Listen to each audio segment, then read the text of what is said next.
শহর থেকে বেশ দূরে এক নির্জন গ্রামে ছিল এক পুরনো পরিত্যক্ত বাড়ি। স্থানীয়দের মতে বাড়িটিতে নাকি একসময় এক সম্ভ্রান্ত পরিবার বাস করত, কিন্তু এক রাতে এক ভয়াবহ ঘটনা ঘটে। তারপর থেকে কেউ সে বাড়ির কাছে যেতে সাহস করত না।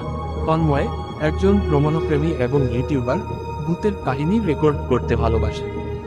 একদিন সে সিদ্ধান্ত নেয় অভিশপ্ত সেই বাড়িটিতে গিয়ে রাত কাটাবে এবং তার অভিজ্ঞতা ভিডিও করবে। সে তার ক্যামেরা, টর্চ লাইট ও কিছু প্রয়োজনীয় জিনিসপত্র নিয়ে রওনা দেয়।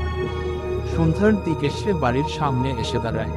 ঝড়ো বাতাস বইছে, চারপাশে ঝিঝি পোকার ডাক, আর বাড়িটির জানালাগুলো কেমন যেন ফাঁকা চাহনিতে তাকিয়ে আছে। তন্ময় দরজাটা ধাক্কা দিতেই সেটা করাত করে খুলে যায়। ভিতরে ঢুকে সে দেখে সবকিছু ধুলোয় ভর্তি, আসবাবপত্র সব ভাঙাচোরা।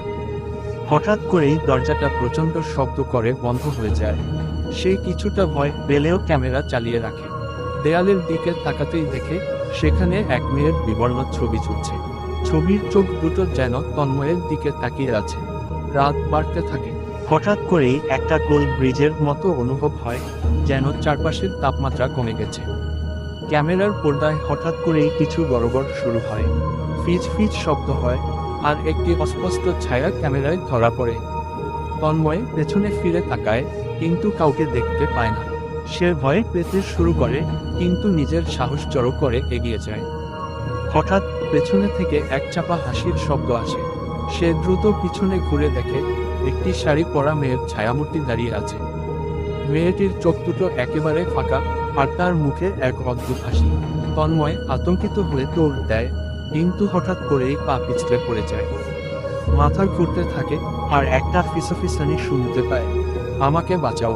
সেই ক্যামেরা তুলে সামনে তাকাতেই দেখে একটি মেয়ের রক্তমাখা মুখ, চোখ থেকে অশ্রু গড়িয়ে পড়ছে।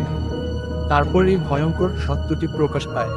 গ্রামবাসীদের কাছ থেকে জানা যায়, বহু বছর আগে এক ধনী জমিদারের মেয়ে রূপসা এই বাড়িতে থাকত। এক রাতে এক ডাকাত দল বাড়িতে হামলা চালায়, সবাইকে হত্যা করে, আর রূপসাকে নির্যাতন করে নির্মমভাবে হত্যা করে। তার আত্মা আজও এই বাড়িতে বন্দী। তন্ময় আতঙ্কে দরজার দিকে দৌড় দেয়, কিন্তু দরজা খুলতে পারছে না। সে মরিয়া হয়ে চিৎকার করতে থাকে, কেউ কি আছো? হঠাৎ করেই দরজা নিজে থেকে খুলে যায়, আর সে ছুটে বাইরে বেরিয়ে আসে। পরের দিন গ্রামে ফিরে আসার পর সে দেখে তার ক্যামেরার ভিডিও ফুটেজ কিছু দৃশ্য রেকর্ড হয়েছে, যা সে নিজে চোখে দেখেনি। শেষ দৃশ্যে দেখা যায় ক্যামেরার সামনে সেই ভয়ঙ্কর মেয়েটি হাসছে, আর ধীরে ধীরে ফিসফিসিয়ে বলছে, তুমি চলে এসেছো, এবার আমি তোমার সাথেই থাকবো।